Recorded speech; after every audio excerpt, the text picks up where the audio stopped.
Baginya, aku hanyalah noda di atas lantai marmer karirnya yang berkilau. Padahal, setiap inci kulitku yang kusam dan bekas luka di pipiku adalah saksi bisu bagaimana aku memberikan seluruh nyawaku agar dia bisa berdiri tegak sebagai pria terhormat. Malam itu, aku sadar, suamiku lebih memilih memuja kecantikan palsu daripada menghargai kesetiaan yang berdarah-darah. Selamat datang kembali di kanal kesayangan kita. Sebelum kita menyelami lebih dalam badai air mata dalam kisah ini, pastikan Anda sudah klik tombol subscribe dan aktifkan loncengnya agar tidak ketinggalan kisah-kisah penuh inspirasi lainnya. Saya doakan semoga Anda yang membaca ini selalu dikelilingi oleh orang-orang yang tulus mencintai apa adanya, dijauhkan dari pengkhianatan, dan diberikan rezeki yang melimpah. Absen dulu yuk, sahabat sekalian sedang menyimak kisah ini dari kota mana? Tulis di kolom komentar ya. Aku berdiri di depan cermin yang mulai buram di sudut kamar kami yang sempit. Di pantulan kaca itu, aku melihat seorang wanita berusia 30 tahun yang tampak 10 tahun lebih tua. Rambutku yang dulu hitam legam dan berkilau, kini kusam karena sering kuikat asal-asalan demi mempermudah gerakku di depan kuali gorengan. Kulitku tak lagi selembut sutra, ia kasar, terbakar matahari, dan meninggalkan aroma minyak yang seolah telah menyatu dengan pori-pori kulitku. Namun, yang paling menyakitkan adalah guratan luka bakar di pipi kananku. Sebuah tanda cinta yang kudapatkan 5 tahun lalu saat tabung gas di kontrakan kami bocor. Aku mendorong Aris hingga terjatuh keluar pintu, sementara api menjilat wajahku. Saat itu, Aris menangis meraung-raung, bersumpah akan mencintaiku sampai mati, karena aku adalah pahlawan nyawanya.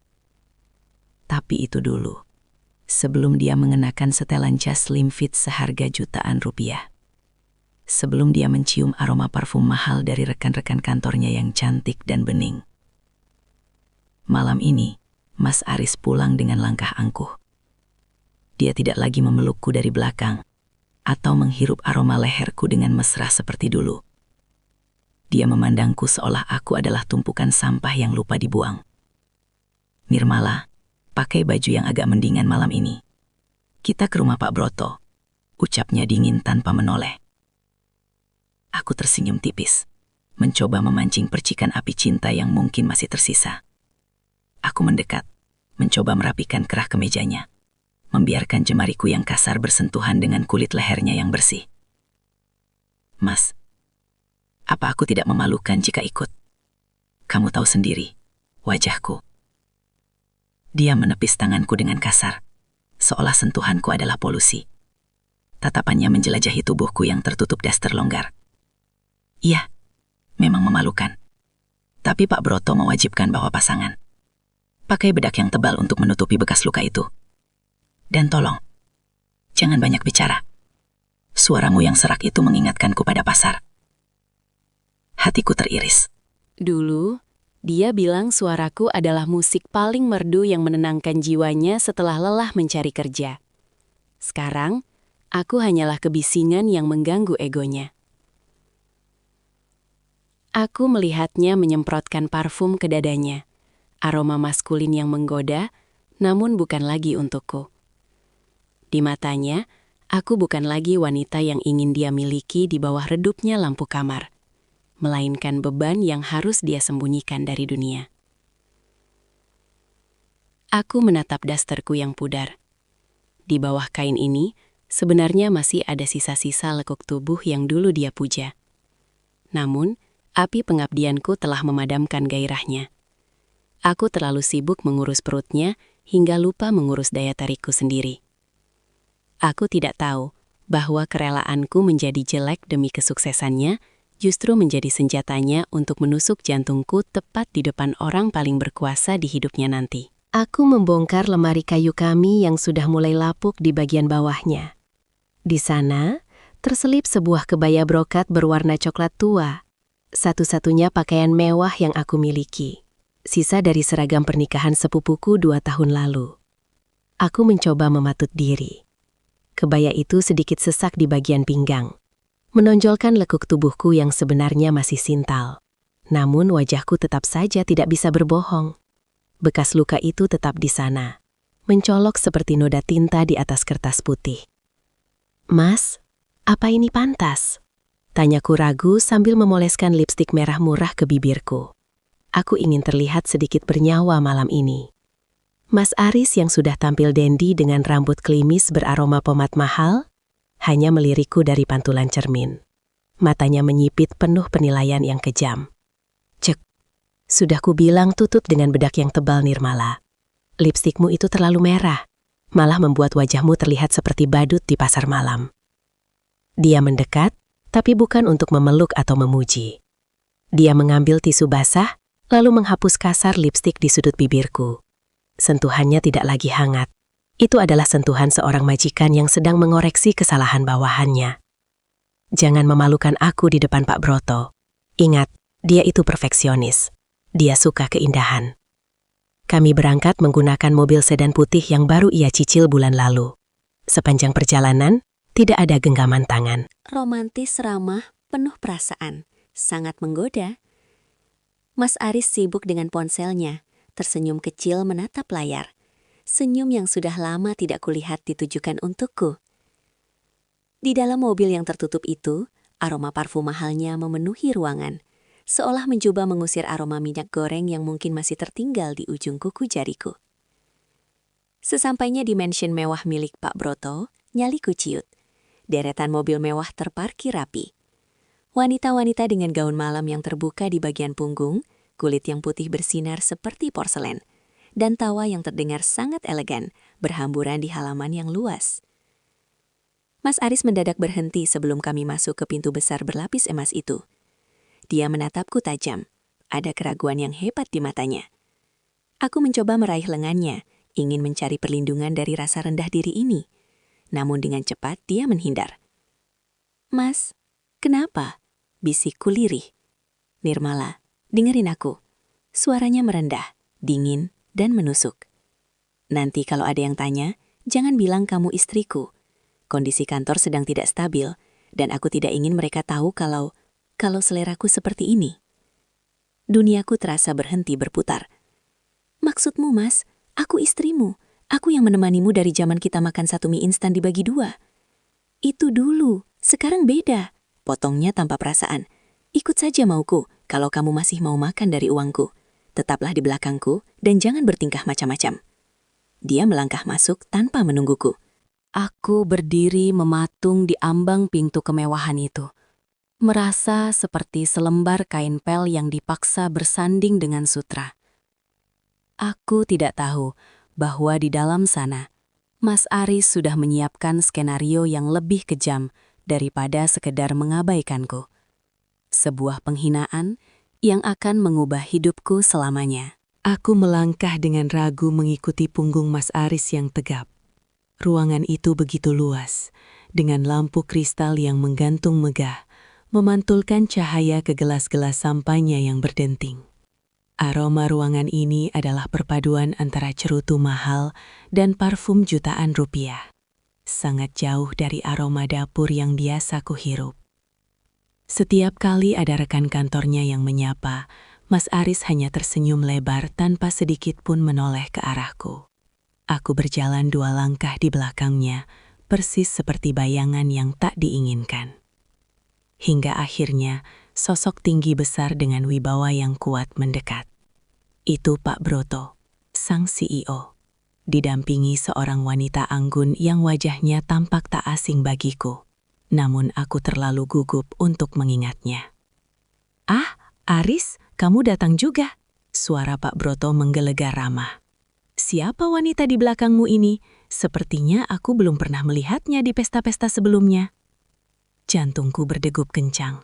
Aku sudah bersiap menyunggingkan senyum terbaikku, meski tanganku gemetar hebat. Aku menunggu Mas Aris menyebut namaku dengan bangga, atau setidaknya dengan nada yang manusiawi. Namun, Mas Aris justru berdehem pelan. Dia melirikku dengan tatapan yang sangat asing, dingin dan penuh rasa jijik. "Oh ini, perkenalkan Pak Bu, ini Ina," ucap Mas Aris tanpa berkedip. Dia pembantu baru di rumah kami. Kebetulan asisten rumah tangga saya yang lama pulang kampung.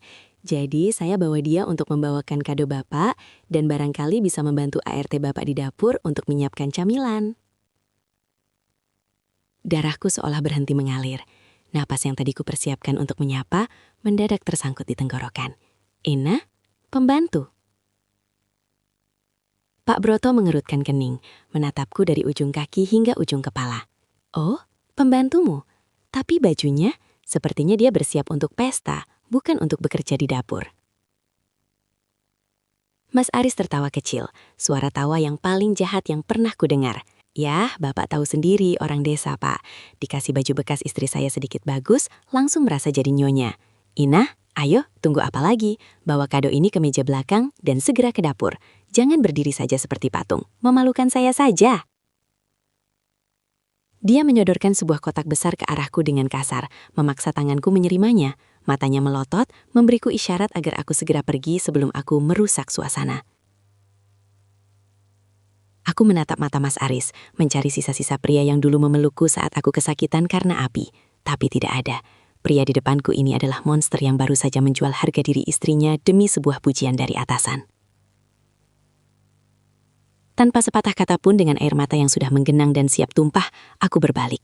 Aku berjalan menuju arah dapur, melewati deretan orang-orang kaya yang kini menatapku dengan tatapan merendahkan.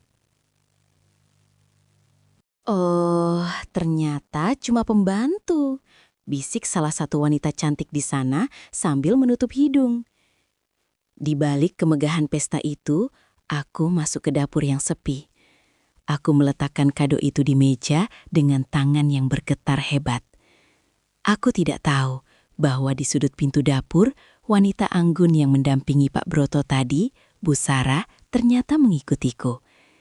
Dia berdiri di sana, memperhatikanku dengan tatapan yang sulit diartikan. Dapur mewah itu terasa begitu dingin, meski kompor-kompor besar di sana sedang menyala. Aku berdiri di pojok ruangan, di dekat tumpukan piring kotor, sambil menghapus air mata dengan ujung kebaya pinjamanku. Aku merasa begitu kerdil. Di luar sana, suamiku sedang tertawa, memegang gelas kristal, dan mungkin sedang merayu wanita lain dengan status lajang buatannya. Sementara aku di sini, dianggap tak lebih dari sekadar pelayan yang bertugas mencuci sisa-sisa kesenangan mereka. Kamu benar-benar pembantunya Aris? Sebuah suara lembut namun berwibawa menginterupsi isak tangisku. Aku tersentak dan berbalik. Di sana berdiri Bu Sarah, istri Pak Broto. Gaun malamnya yang berwarna biru navy berkilau tertimpa lampu dapur. Aroma parfumnya begitu mahal, namun tatapannya tidak merendahkan.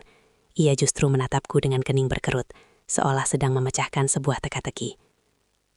Iya nyonya, saya Ina, jawabku terbata-bata, mencoba setia pada kebohongan kejam Mas Aris agar dia tidak kehilangan muka. Aku menunduk dalam-dalam, tak berani menatap wajah anggun itu. Bu Sarah mendekat. Langkah kakinya yang anggun terdengar di atas lantai marmer. Dia tidak berhenti sampai jarak kami hanya 1 meter. Tiba-tiba dia meraih daguku dan mengangkatnya perlahan, mengaksaku menatap matanya. Jangan berbohong padaku Ina, atau siapapun namamu, bisik Bu Sarah tajam. Matanya menyusuri wajahku, berhenti cukup lama pada bekas luka bakar di pipi kananku. Bekas luka itu, aku tidak mungkin salah ingat. Romantis, ramah, penuh perasaan sangat menggoda. Hanya ada satu wanita yang punya keberanian luar biasa untuk mendapatkan luka seperti itu demi menyelamatkan orang lain. Jantungku berdegup kencang.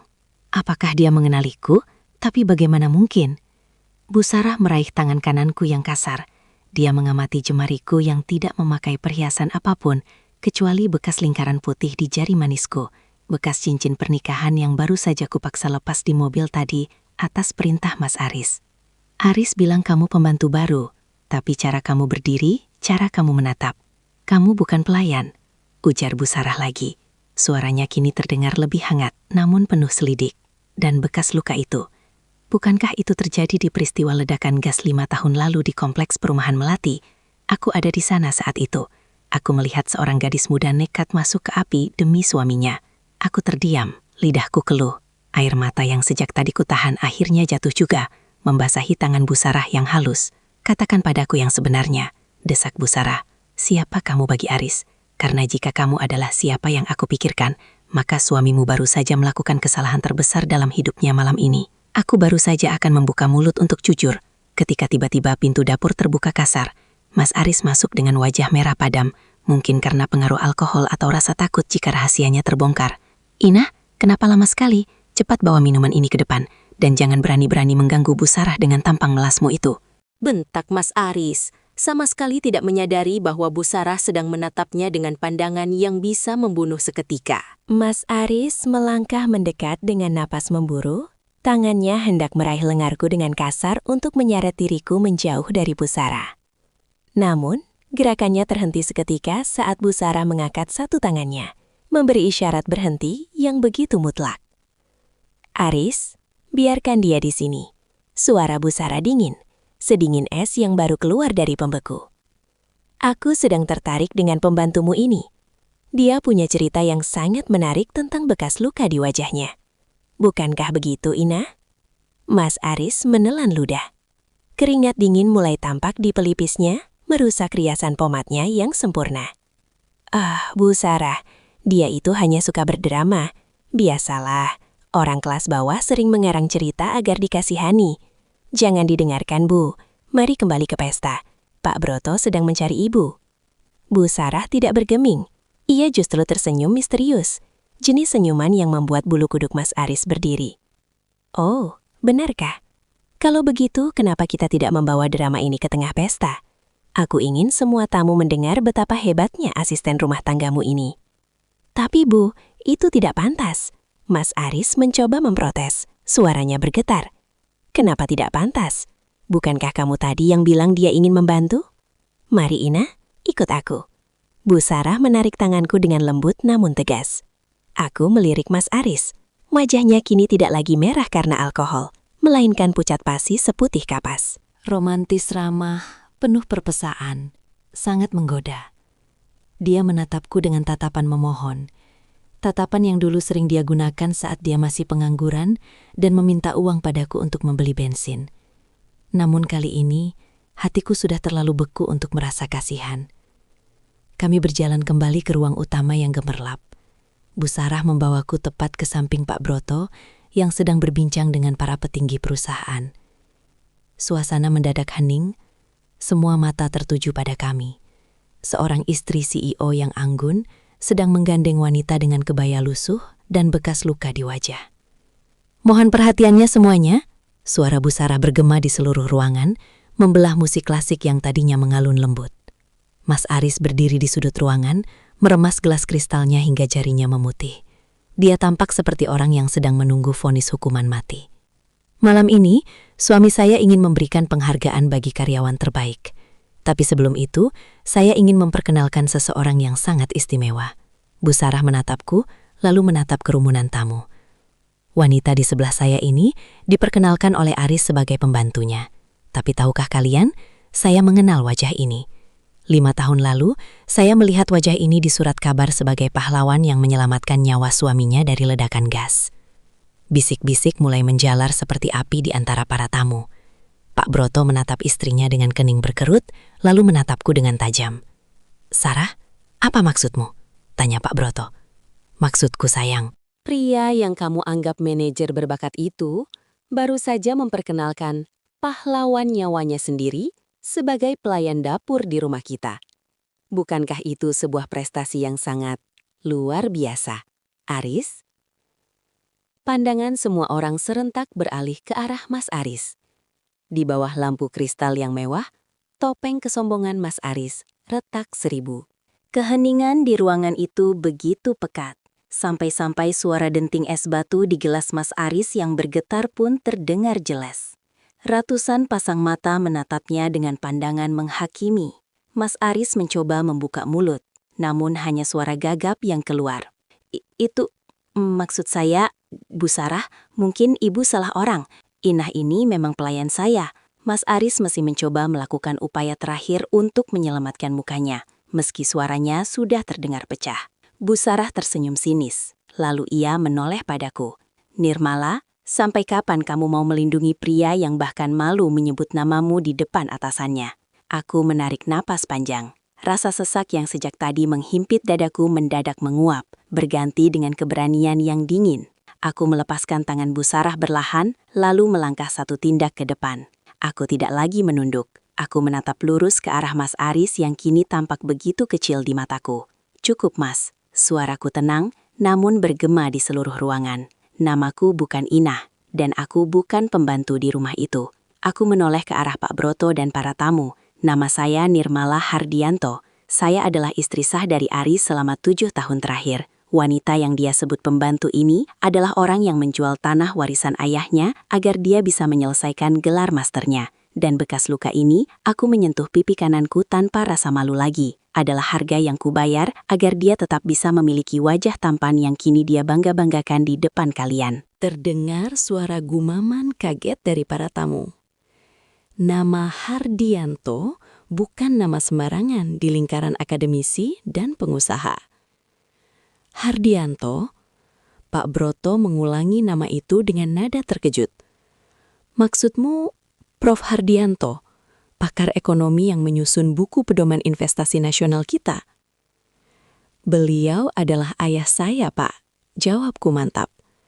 "Bu Sarah adalah sahabat lama ibu saya sebelum beliau wafat. Saya memang memilih hidup sederhana dan mendukung karir suami saya dari balik layar, karena saya percaya cinta tidak butuh panggung. Tapi malam ini, suami saya sendiri yang merobek panggung itu." Mas Aris nyaris jatuh terduduk. Gelas di tangannya terlepas dan pecah berantakan di lantai marmer, persis seperti hancurnya harga dirinya saat itu. Dia tidak pernah menyangka bahwa istri yang selama ini dia anggap deso dan memalukan sebenarnya memiliki koneksi dan latar belakang yang jauh lebih tinggi darinya. Bu Sarah berjalan mendekat ke arah Mas Aris, menatapnya dengan jijik. "Kamu tahu, Aris? Perusahaan ini dibangun atas dasar integritas. Bagaimana kami bisa mempercayakan jabatan manajer kepada pria yang bahkan mengkhianati istrinya sendiri demi sebuah gengsi kosong?" Penutup, roda kehidupan itu berputar, dan malam ini roda Mas Aris berhenti di titik paling bawah. Dia baru saja menyadari bahwa berlian yang dia miliki telah dia buang ke lumpur, hanya karena dia terlalu silau oleh cahaya lilin yang murahan. Apa yang akan dilakukan Mas Aris setelah rahasia besar Nirmala terbongkar? Akankah dia bersujud di kaki Nirmala? Suasana pesta yang tadinya penuh tawa, kini berubah menjadi persidangan moral yang dingin. Mas Aris berdiri mematung di tengah kepungan tatapan jijik dari rekan-rekan kantornya. Wanita sekretaris cantik yang tadi sempat ia rayu, kini menjauh dengan raut wajah mual, seolah-olah Mas Aris adalah wabah yang menular. "Nirmala, sayang, Atu bisa jelaskan." Suara Mas Aris bergetar hebat. Dia mencoba melangkah mendekat, namun Pak Broto segera menghalangi jalannya dengan tubuhnya yang tegap. "Cukup, Aris. Jangan menambah kericuhan di rumah saya," gertak Pak Broto.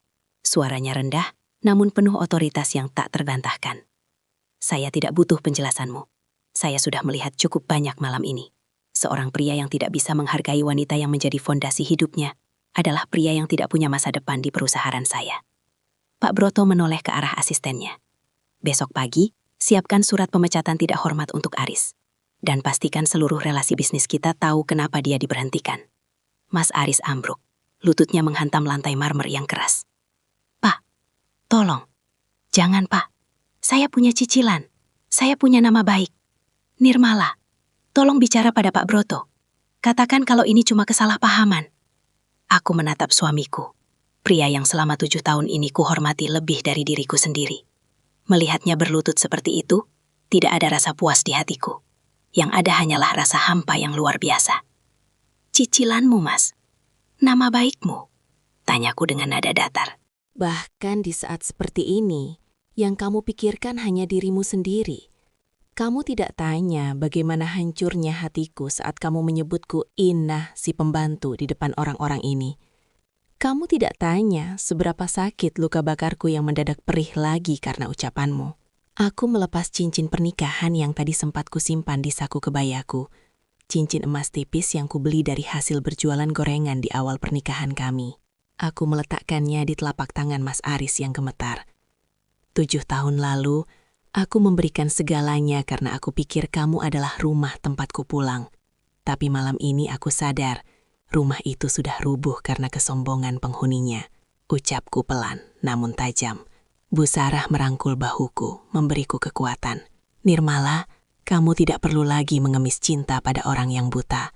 Ayahmu, Prof. Hardianto, meninggalkan banyak warisan intelektual dan aset yang selama ini kamu biarkan tersimpan karena ingin hidup sederhana bersama pria ini. Sekarang, saatnya kamu kembali ke tempatmu yang seharusnya. Mas Aris menatap cincin di tangannya, lalu menatapku dengan mata yang mulai basah oleh air mata penyesalan. Tapi aku tahu, itu bukan air mata cinta, melainkan air mata ketakutan karena kehilangan fasilitas hidupnya. 3 bulan berlalu sejak malam yang menghancurkan sekaligus membebaskan itu.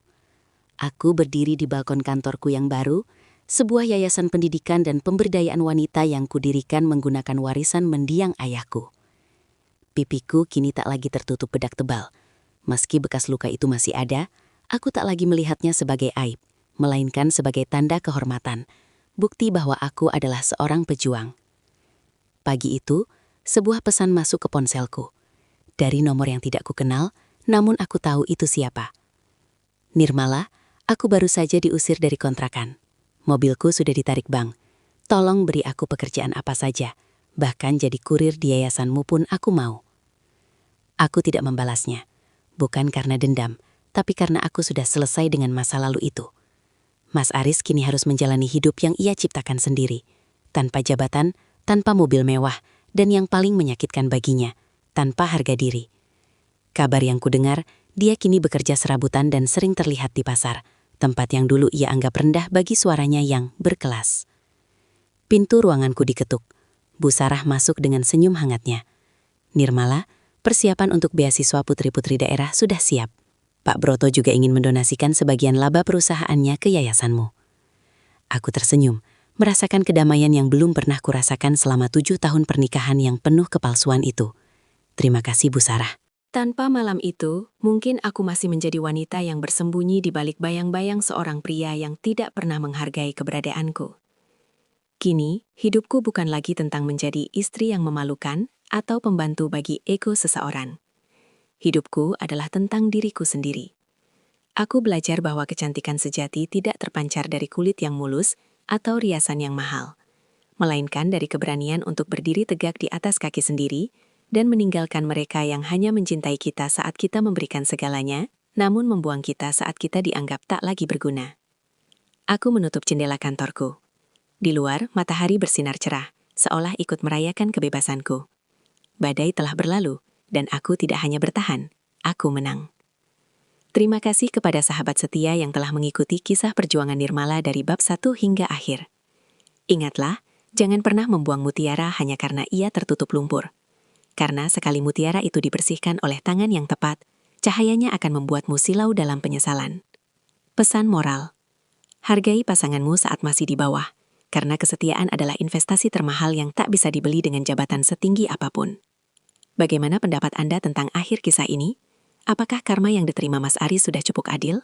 Jangan lupa untuk like, subscribe, dan share video/kisah ini jika Anda merasa terinspirasi. Sampai jumpa di kisah-kisah mengharukan selanjutnya.